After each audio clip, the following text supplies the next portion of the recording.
Alright everyone, welcome back to Stories Untold. This is the 4th episode and the last episode of this series. It has been a really fun one, a very different style than most people are used to, which is kind of why I'm doing this whole thing, is just to experience different styles of these horror games. It's really fun for me, and I'm hoping that you guys are enjoying it. I would definitely recommend going back and watching the other episodes. As I learned in episode 3, there is a story that this is kind of following. So it's all going to be connected in the end, I would assume. With that said, let's go ahead and jump into episode 4.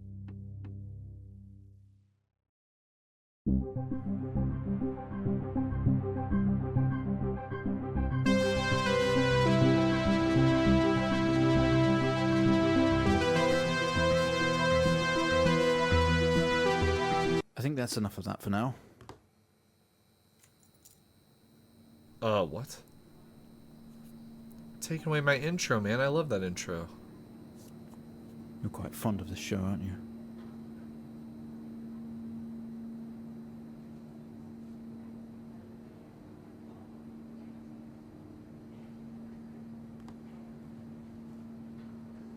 Okay, come on.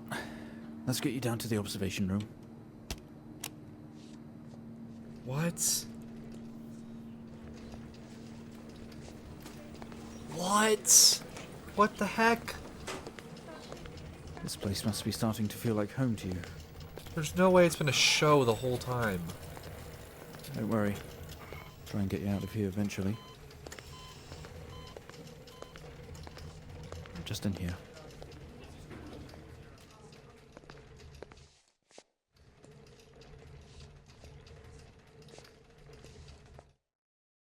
Okay, are we through in the next room? Just relax and we'll get started in a moment.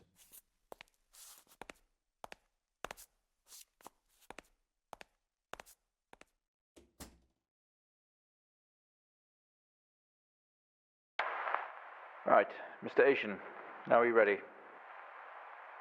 Just hit record on the tape deck in front of you when you're ready. Okay.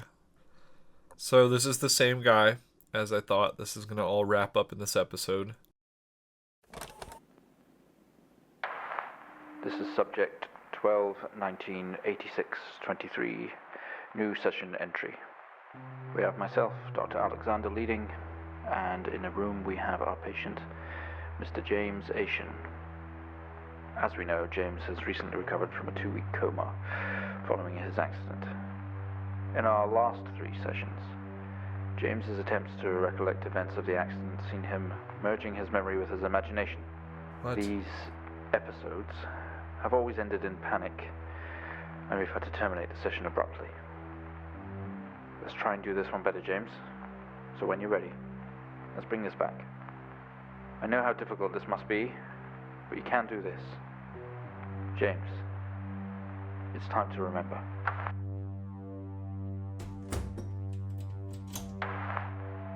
Your mind.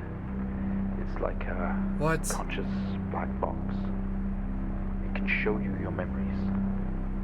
Look into it.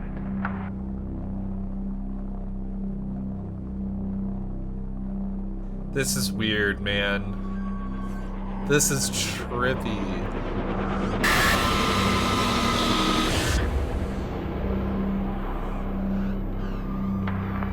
In your most recent episode, you recalled a false memory of a remote weather station.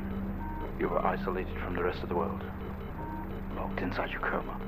We interacted with you daily, encouraging you to wake. Your family would do number puzzles with you. Anything really to bring you back. People needed answers, James. Do you remember? I have another signal here for you, James. It's at 5610 FM. You can't miss it. What is happening? This is so weird. So he's just been in a coma, and everything that I've been doing through this game has been within the coma and also an imagination. But at the same time, I feel like that's not how this is going to end. There's no way that's how this ends.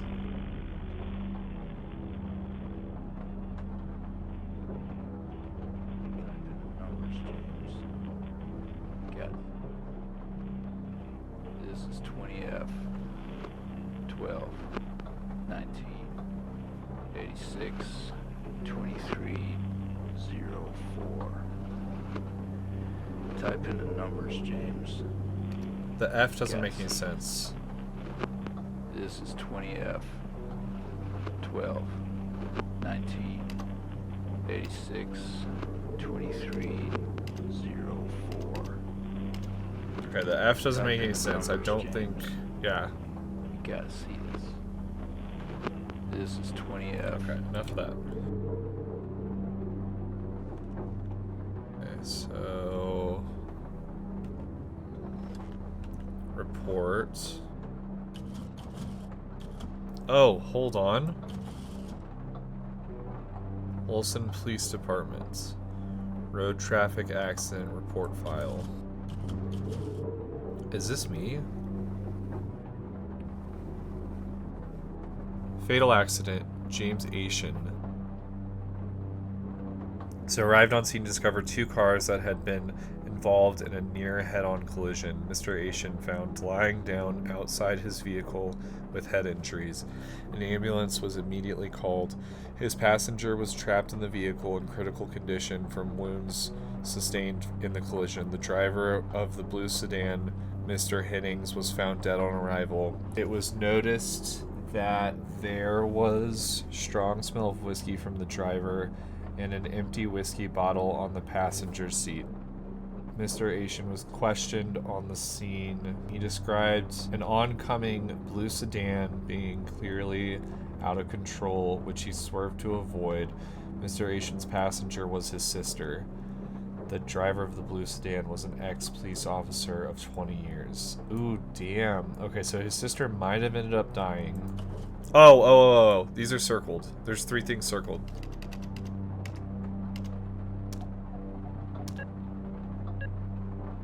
Okay, there we go. Find the signal, James. Listen to the voices. You have to face it, James. Finally. What am I facing? Am I just facing that my sister died? It's not like him. At all. I've worked with Officer Hennings for 6 years and not once have we even talked about alcohol. Drunk driving. He was a father, a husband. He was fine. No way he caused this. It's him. This Haitian guy. He's got something to hide. Oh, they're trying to set me up. That's what it is. Or I actually did do something wrong. One of the two.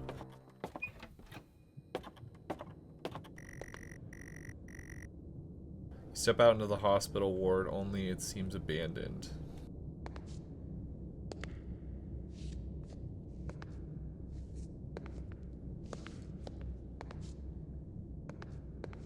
I don't like how, like, it gets really blurry when I get close. They're all locked. Oh! What's this? He has Nice. quite an imagination, Mr. Asian. I guess it's from the shows he's been watching. This time he described an A&E visit as a government conspiracy, some sort of lab. It's interesting stuff, and it's obviously pure fiction. But I guess it's just his way of coping for now. We'll see how we progress in future sessions.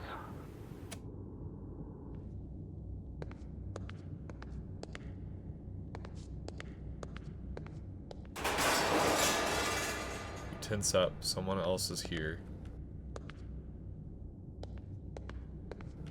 Hello?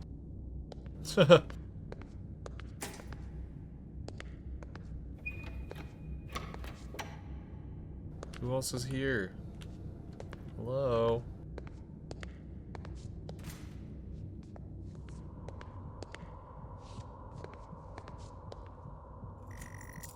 Grab the keys from the table. They weigh heavy in your hand. I think there's probably... I have to go room by room. It looks like this doesn't go very far.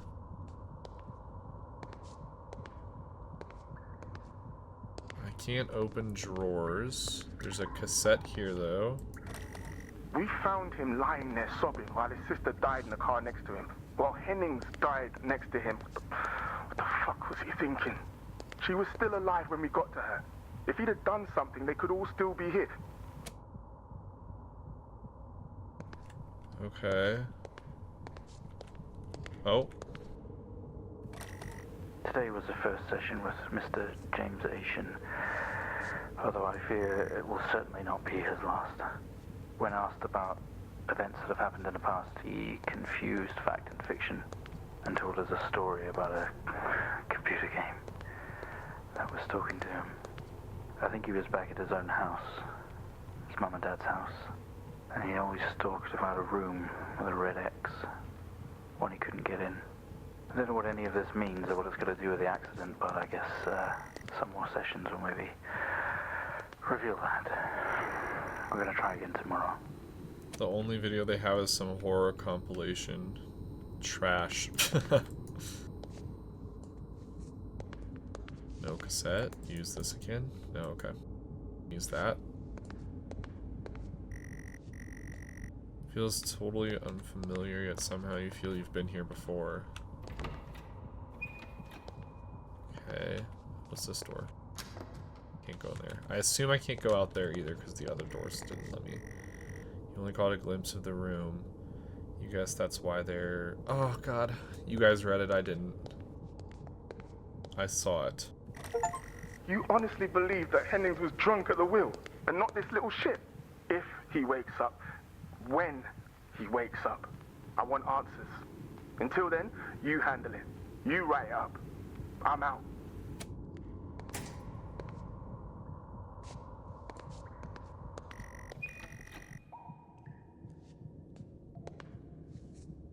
What do you mean I feel a presence right behind me?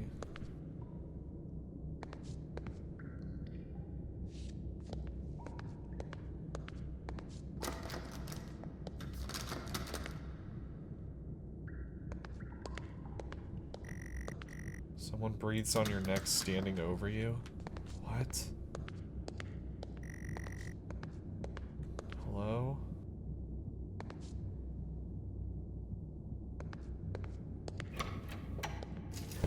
What the heck? Okay, we have a 22-year-old male just brought in from a vehicle collision. He was awake and mobile at the scene, but collapsed on arrival to the emergency ward. The other passengers died in the accident. I'm getting no pulse. Prepare for defib. Amp charge full to 10 and give me 100 joules.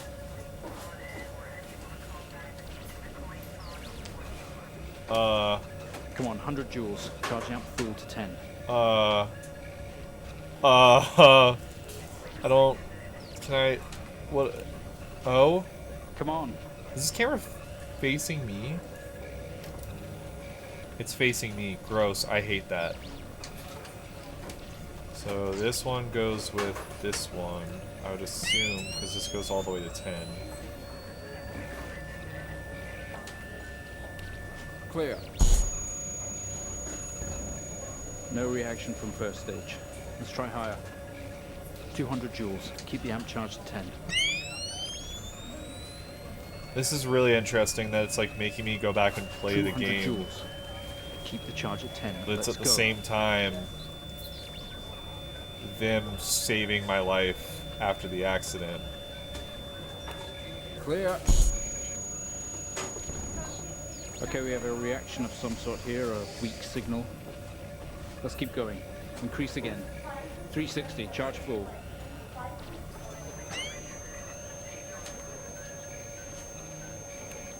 Clear. Well, would you look at that? It seems we have a pulse. Rhythm is stable. We need to run an X-ray right away. X-ray. Okay.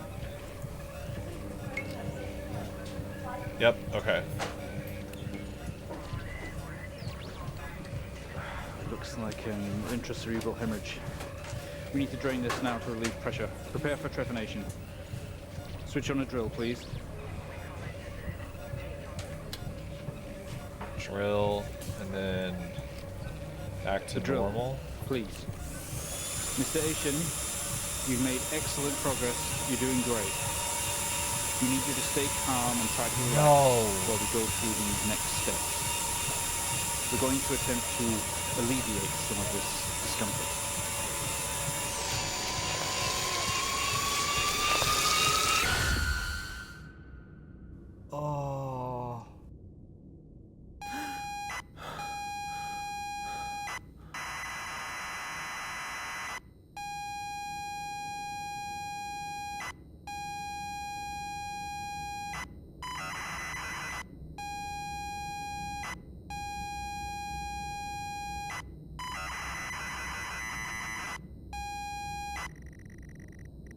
So we're back to what the first episode was. Not only is tonight New Year's Eve, but tomorrow you leave on a 6-month trip abroad with friends. Mom, Dad, and your sister Jennifer have decided to throw a party to celebrate it all. The house is full. You're in the living room, and as usual, you don't recognize a soul. Always look around. The room is full of chatty strangers, mostly friends of Mom and Dad. There is a door to the hall. Go to hall. You push through the crowd into the hallway.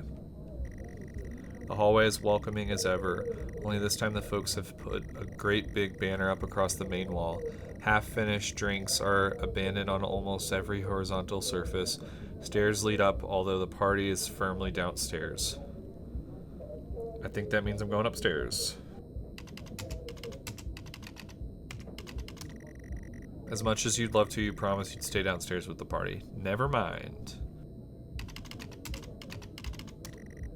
Same as ever, stairs, door to the living room, door to the kitchen. Okay? They say all the best parties are in the kitchen. The kitchen is full of people and loud. There are drinks and food on the table, and the party is in full swing. Dad has cooked a hog roast, which sits proudly on the table, although no one is eating it.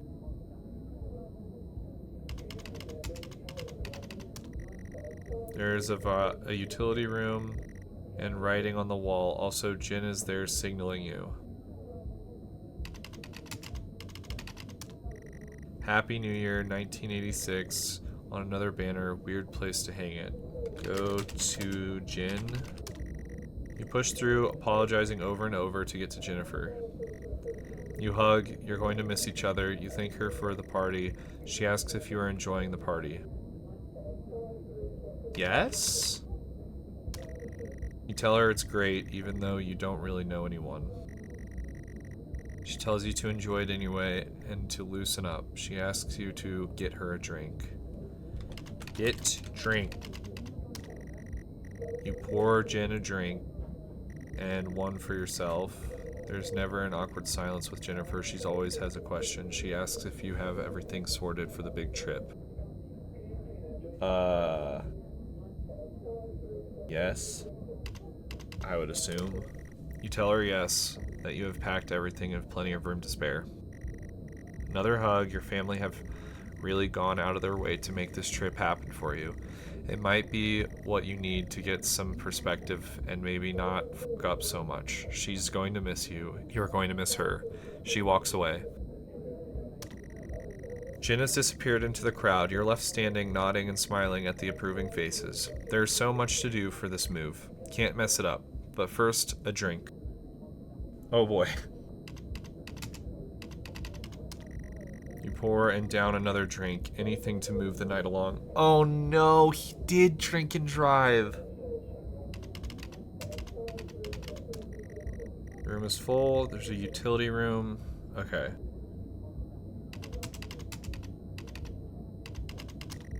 You open the door and peer in it.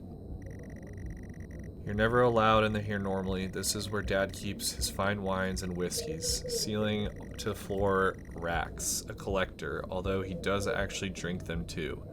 There's a bottle with a ribbon around it and a card. You pick up the whiskey and the card. It's your dad's handwriting. Son, we're so proud of you and everything you've achieved. You've earned this. It's a bottle of 25-year-old double malt. You shouldn't really, but you have to try it. With your whiskey in hand, you take in the room around you. There must be hundreds, no thousands of pounds worth of drink in there. Pounds as in British currency. You really must thank your dad for the whiskey. You head back into the kitchen, clutching your new best friend. No, don't call it your best friend. You stumble out of the utility room and back into the kitchen. That is one strong whiskey. You take another swig and give a thumbs up to Dad across the room. He nods and winks. Oh, this is going to be so bad. Busy and noisy, we'll need to find somewhere quieter. You go back out into the hallway. A few bumps and laughs on the way through, and you make it to the hall. You stop dead in your tracks. It's Jin, covered in blood. What? She's staring straight at you. No one else notices. Blood is dripping down her face. It's mixing with tears. Oh no. I'm sorry, I don't understand. Oh no, dude. Please. I can't do anything!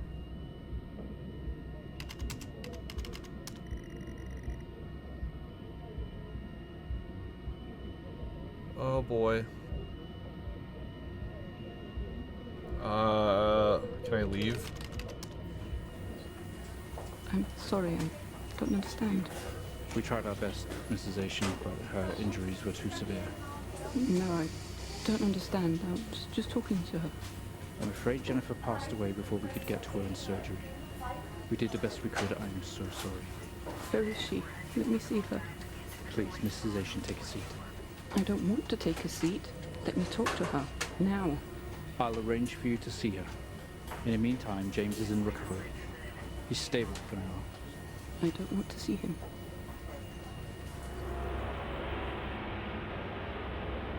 What?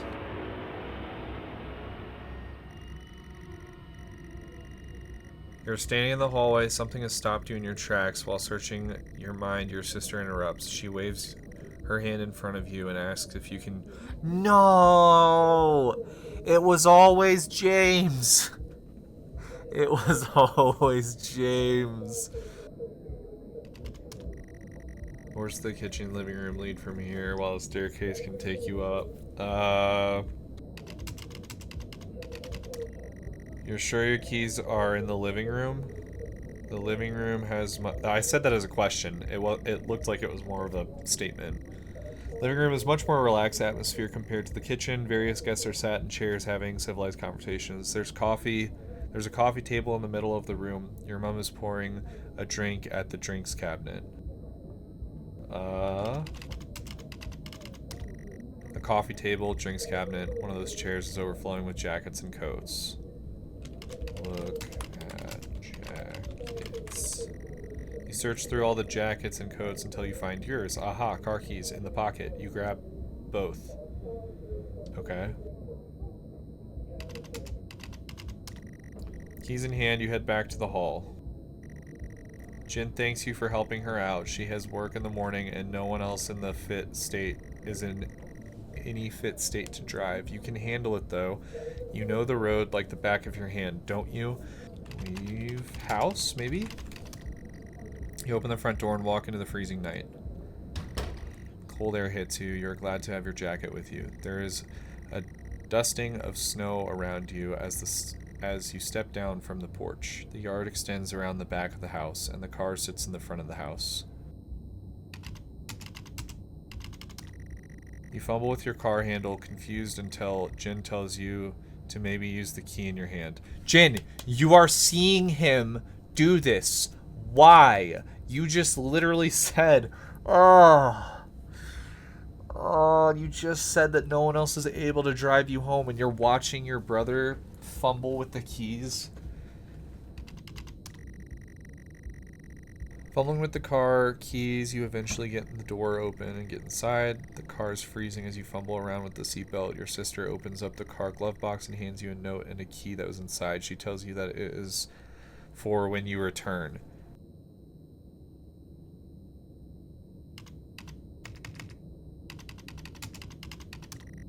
The note is from your dad and reads, "Hi son, hope you enjoy your break. You'll need to fire up the generator around back to get power and lights on. Also found something in the attic for you. It's in your room. Enjoy." No. Oh no. Car's freezing. Both you and Jen have your seatbelts on and are ready to go. You try to turn the ignition with sheer willpower despite holding your keys in your hand. It takes a number of attempts, but you eventually slot the key into the ignition. Oh no, dude. You turn the key in the ignition and the car roars to life.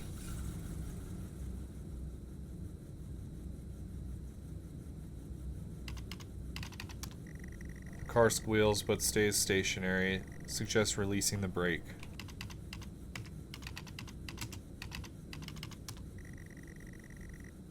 You very hesitantly release the handbrake.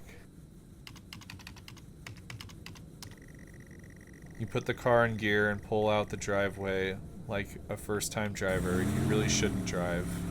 I am driving very drunk on the road towards the town where your sister stays.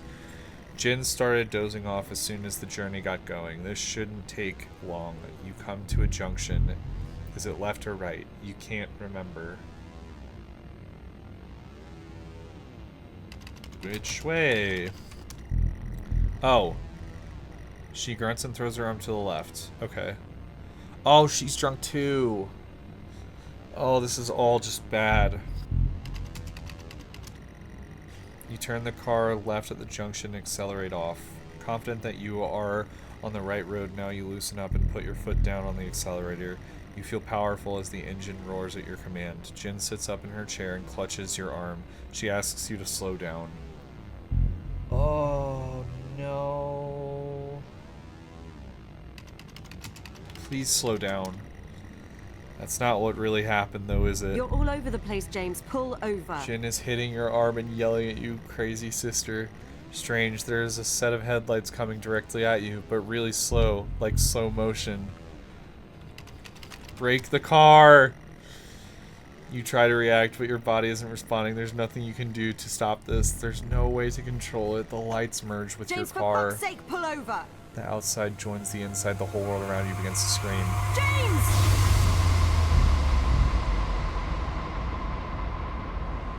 It was at this very moment, wasn't it, James? The moment you lost it all. Your sister, your parents, yourself.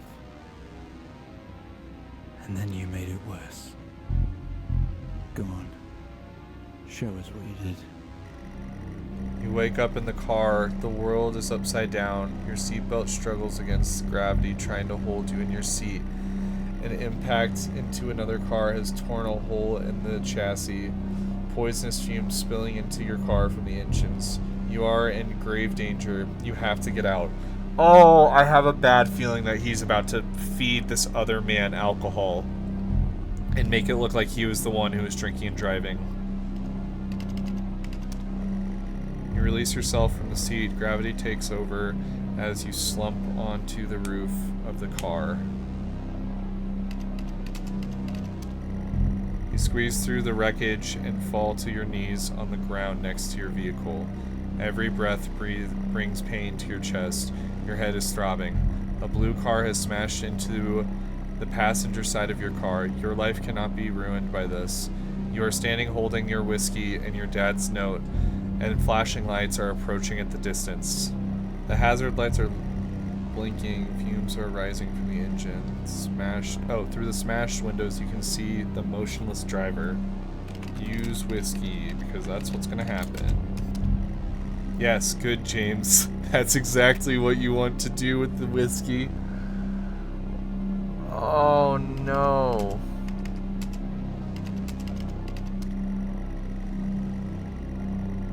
With the lights approaching closer, you begin to hear the shrill of the sirens. You simply cannot go to jail for this. You clean the bottle to remove your connection with the whiskey. You then very deliberately spill the remainder of the bottle's contents onto the driver, and you toss the incriminating evidence onto his passenger seat. A circle of flashing lights surrounds you, illuminating the crash site in the darkness. Behind them, an army of people, all staring. One figure steps out, a silhouette, and walks towards you. As you approach the man, the pulsating lights around you get dimmer and dimmer while the pain in your head increases. I know you. You fall to the ground. I know you're tearing yourself apart over it, but no matter what you keep telling yourself, you have to listen to me. That accident, that poor man, me. You have to remember. It was all your fault.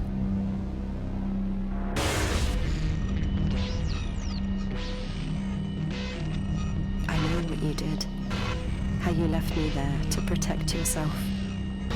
Planting evidence on some poor man. You went headfirst into that officer and you wrecked all of our lives.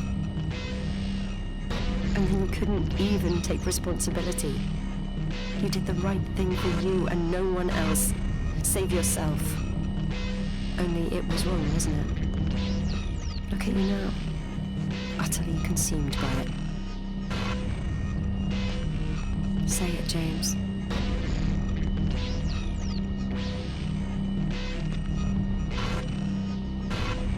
Say it. Tell them.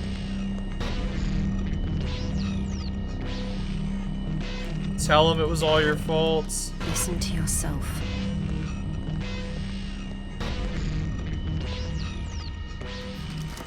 It has to end, James.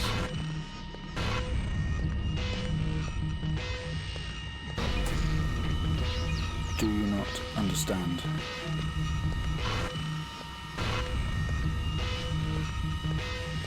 This episode you're having must come to an end.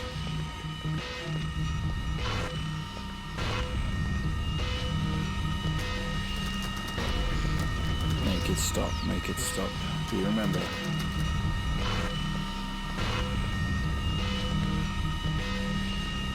Stop the session, Mr. Asian.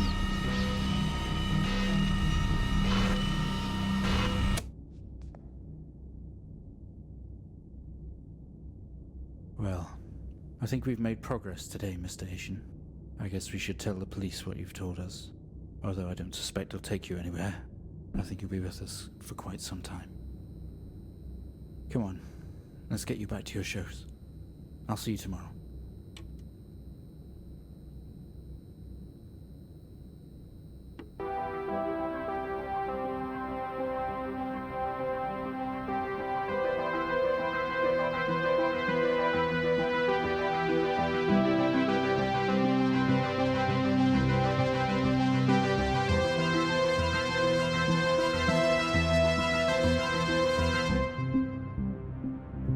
Nice. Wow, that was insane. It really does not all come together until the final episode. Like, you feel like you're playing different things throughout all three of the first episodes, but then as soon as you hit this fourth episode and everything starts to come together, you get the unfortunate fact that this guy created this entire horror story because he was drinking and driving, which is super unfortunate, but a very, very solid indie horror game by these guys. I really enjoyed the style of it. It was very entertaining. It kept me going. It was fun and interactive. It wasn't just a walking simulator like some are.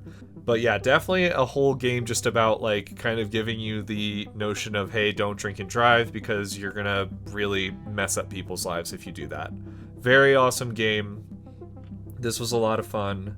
I hope you guys enjoyed watching it.